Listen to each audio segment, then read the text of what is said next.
अस्सलाम वालेकुम। मैं आतिफ फहीद, तुसी देख रहे हो मेरा YouTube channel Atif Fahid vlogs. अल्हम्दुलिल्लाह मैं खैर खैरियत नाल हां और उम्मीद करना कि सारे दोस्त भी खैर खैरियत नाल होंगे। आज मैं वीडियो बना रहा, मेरा होर ते कोई चीज़ लड़ी है, ये देख सकते हो, ये सुजया। लेकिन मैं क्या कि काम ते कम होंदा, ये करना चाहिए, लेकिन वीडियो जरूरी है। मैं होर दी परवाह नहीं की, मैं कहा चलो ते एक दिन असी कुछ लगना शुरू हो जसा, कोई गल नहीं। ते अज सर्दी भी है, ते सर्दी भी अच्छी भली है, ते मैं भी टोपी शोपी की सर्दियों वास्ते। ते मैं बाहर निकलिया हूं ना घर तो, ते मैं वेख्या कि कुछ बच्चे मैंने नजर आए ने। बच्चे माशाल्लाह नजर आए ने, ते मैं आख्या चलो ना गपशप लाने वा। व्लॉग शुरू करने पर जिन्हें लोगों मेरा चैनल सब्सक्राइब नहीं किया, सब्सक्राइब कर लें, शेयर कर लें, कमेंट कर लें, ताकि जेह्ड़ी वीडियो बनाने वो तुहाडे तक पहुंच जाए। वो कहते ना कि लोहार दा बच्चा लोहार वाला काम करे सी, दिरखान वाला दिरखान दा करे सी, मोची वाला मोची दा करे सी। मतलब कि जेह्ड़ी ए होंदा ना, किसान बच्चा जेह्ड़ा होंदा, किसान दा बच्चा वो किसान वाला काम करे सी, जमीनदार दा बच्चा जमीन संभले सी। ते मतलब कि ना बच्चे लगे हैं, फिर तो बच्चे छुट्टियां समोख दी दे नाल।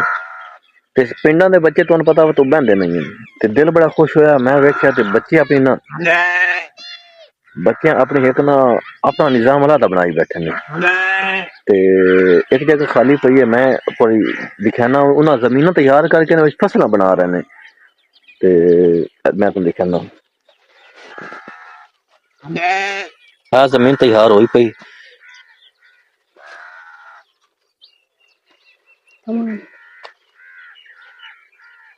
कमान दे, ए भी कमान दे। ते कुछ एक बच्चा जमीन तैयार करदा बैठा, एक बच्चा करदा बैठा।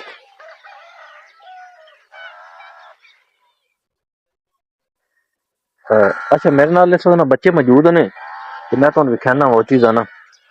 ते अब्दुल्ला अब्दुल्ला मेरा कज़न है, माशाल्लाह पैंट कोट वाही करदा पिया ना, मौजूद है अब्दुल्ला। अब्दुल्ला के हाल है तेरा? ठीक है। के हाल है? ठीक। अच्छा ये कितने अर्से तो काम करते पे? एक दो महीने। अच्छा एक दो महीने हो गए। बच्चे जेड़ा ना ये देखो एक ना मुरब्बे टाइप बनाए ने, माशाल्लाह कमान कमान फुटिया खलोता है।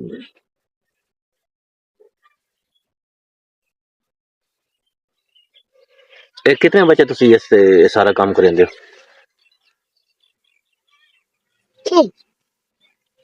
छह। अच्छा 6 बच्चे हैं, ठीक है। ए कमान किस किस दा कमान है? सारा अपना तेरा या किसी और बच्चे दा भी? यार ये कमान ते ओ ऐसा जते मेरा है कमान, साथ मेरा ते उस्मान दा कमान। अच्छा साथ साथ मेरे कदम मेरे नाल ही हुंदा, उस्मान ते अब्दुल्ला दा कमान है। उठ जरा उठ। अच्छा एक एक ला जरा मैं दसो, ओ तो शुरू हो। जमीन तैयार। अच्छा जमीन तैयार हुई पई? अच्छा इस किस दे नाल तैयार करदे हो? अच्छा हत्था नाल, हत्था नाल तैयार करदे हो। अच्छा एक जरा तैयार करके विखा मैं किवें करदे तुसी।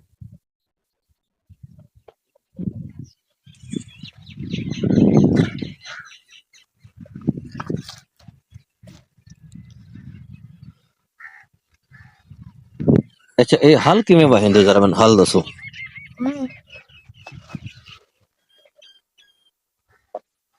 आता है तो हम करेंगे।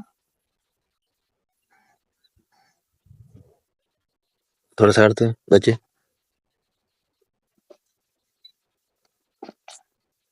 कोई लकड़ शक्कर का कोई नहीं इस्तेमाल करते, सिर्फ हत्थ नाल। अच्छा ए देखो ये हाथ दे नाल ना जमीन तैयार करदे ने। अच्छा ये जमीन तैयार होई पई, आ वाली जमीन आई कोई रंदी तैयार होना च ए थोड़ी देर। अच्छा रंदी थोड़ी जी ते आ के गड्ढे ने यार, ए कमान है, आ भी कमान दे। अच्छा जरा मैंने दिखा कि मैं कमान थे कोई टोटी छोटी दिखा मैंने। हाँ देख सकते हो जी, ये कमान दी टोटी लगी है जी। अच्छा ते अगे आ जाओ। अच्छा अगे आ ਇਹ ਵੀ ਕਮਾਨ ਦੇ ਜੀ ਇੱਥੇ ਬਹੁ ਜਾ ਸਾਹਮਣੇ ਬਹੁ ਜਾ। ਅੱਛਾ ਇਹ ਕਮਾਨ ਦੇ ਵਿੱਚ ਹੋਰ ਕਾ 26 ਸੱਟਾ ਪਿਆ ਕੇ ਦਬੀਏ ਸਰੇ ਸਾਰੇ ਮਤਲਬ ਕਨੋਲਾ सरसों वगैरह ਦਾ ਬੀਜ ਹੈ ਜੀ ਇਹ। ਅੱਛਾ ਇਹ ਸਰੋਂ ਦਾ ਬੀਜ ਹੈ ਠੀਕ ਹੈ ਠੀਕ ਹੋ ਗਿਆ ਤੇ ਅੱਗੇ ਕੀ ਲੱਗਾ ਪਿਆ ਨਹੀਂ ਤਾਂ ਇਹ ਵੀ ਕਮਾਨ ਦੇ ਇਹ ਜ਼ਰਾ ਵੀ ਅੱਛਾ ਨਜ਼ਰ ਆਉਂਦਾ ਮੈਂ ਟੋਟੀਆਂ ਆ ਦੇਖੋ ਤੇ ਇਸ ਦੇ ਵਿੱਚ ਸਰੋਂ ਕਨੋਲਾ ਕੱਢਿਆ ਹੋਇਆ ਜੀ ਅੱਛਾ सही अगे आ जा इधर आ जा।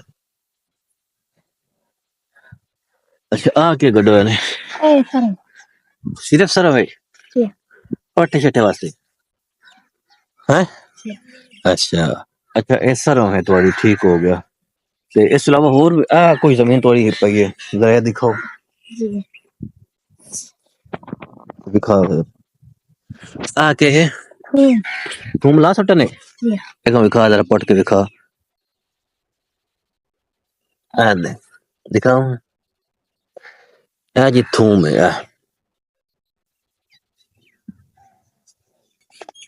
अपने हाथ में दिखा ये बच्चे थूम लांदे पैन जी थूम चलो इन्हू ला दो ते जैसे जिस जगह ते बैठा हो के है ਇਹ ਜ਼ਮੀਨ ਵਾਲਾ ਤਿਆਰ अच्छा जमीन तैयार करते पे हो सही ऐसे क्या लाना करते बस बरसन सटना मतलब कि बरसीन रिश्का असी रिश्का दें ते ओ सटना इन्ना कुहाड़ी नाल ही तैयार करना नाल जी अच्छा मतलब कि कुहाड़ी वगैरह नाल इस्तेमाल करदे ने ते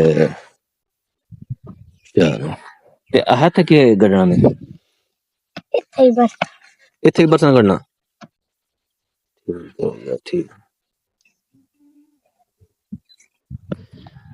मतलब कि जेड़ा है ना वाही दा शौक चलो फ्यूचर इतना तजर्बा इन्होंने बच्चन हो जासे कि इन्होंने कोई परेशानी नहीं बने कि मतलब कि हमें ये हुन देख सकते हो कि कमान दी जेड़ी फोट है ना बड़ी जबरदस्त होई खलोती कमान बड़ा अच्छा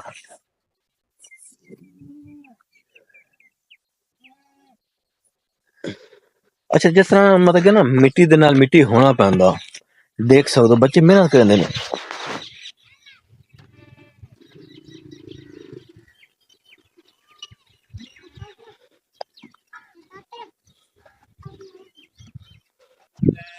बच्चे मेहनत करते हैं तो मतलब अल्लाह पाक फल भी दिंदा हुन कमान शमान माशाल्लाह अच्छा बल्ला पुट्टा सोता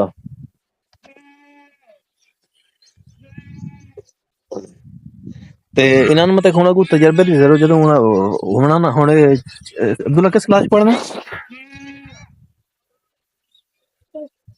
ठीक है अच्छा ये तीसरी क्लास च पढ़दा है ते मतलब कि जदों अपनी जवानी ते आना जदों जमींदारा संभालना इन्हूं तजर्बे की कमी नहीं आनी अगर इस तरह बच्चे अपना शौक पूरा करते रहते ये बुरा शौक नहीं अच्छा शौक है मेरे ख्याल के मुताबिक ਅਸੀਂ पंजाब के लोग रहने वाले हैं पंजाबी हैं साडा खेतीबाड़ी दे नाल साडा बड़ा मतलब कि चोली दामन दा साथ है ते एह् इन्हां दे वास्ते अच्छी बात है ते बच्चे जे सच्चे मतलब कि शौक रखते हो ना मतलब कि ऐसे बुरी कोई गल नहीं है बच्चे जिस चीज का शौक रखते हैं ना उस शौक नूं डिवेलप भी करना चाहिए मतलब कि इंशाल्लाह फ्यूचर दे विच इन्हां दा बड़ा अच्छा निजाम बन सके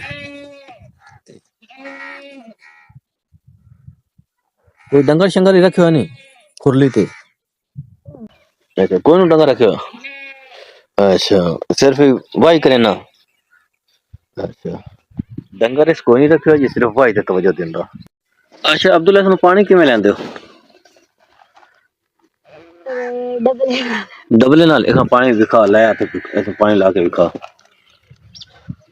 पूरा है ना पानी किथों लेके आंदे हो मिलते अच्छा नलके तो पानी ले आंदे जा लेके आते चेक कर पानी लगा के विखा कोई ना फ्रेश पानी आया भी पिया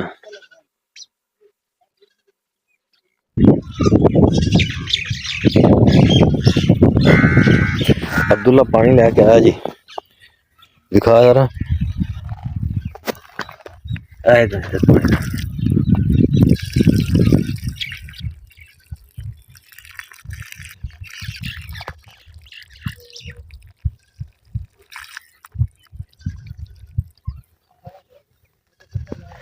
मैंने देखा एक डब्बा या डब्बा दिखाओ रहा ਇਹ ਡੱਬਾ ਹੈ ਜਿਸ ਨਾਲ ਇਹ ਪਾਣੀ ਲਗਾਉਂਦੇ ਨੇ ਤੇ ਪਾਣੀ ਲਾ ਕੇ ਉਹਨੂੰ ਪਤਾ ਕਿ ਆਪਣੀ ਫਸਲ ਨੂੰ ਸੈਰਾਬ ਕਰਦੇ ਨੇ। ਤੇ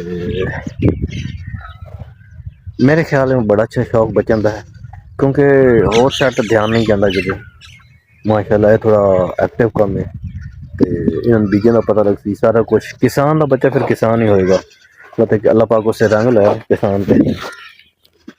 ते अब्दुल्ला बहुत नाइस बच्चा माशाल्लाह मेहनती है। ते 3वीं क्लास पढ़ा ते कुरान पाक कितने पढ़दा? ये खत्म किया या दुआ खत्म करे ना माशाल्लाह ये खत्म कर दिया। हिफ्स कितने नादरे ना अच्छा नादरे पढ़ के ना ते खत्म करके हम दूसरा खत्म करना पे मैं तक मंजिल सुनांदा पे माशाल्लाह। ते अल्लाह पाक दी जिंदगी करे अपना मुरब्बा संभाली बैठा है। ते चलो वेरी गुड अल्लाह पाक नु ते मैं खुशी हुई मैं आज आना तो मैं वेख्या तो कमान बड़ा उगया खोता मैं हाँ तो मैं कि शायद ना बच्चे शायद तू कमान तोड़ के ना लैन लेकिन देखा तो ओरिजिनल आ बड़ा मजा आया देख के ते असि हुण चाहना कि तुहाडी इजाजत मिलने अगले व्लॉग विच। बस अब तक अल्लाह हाफिज़।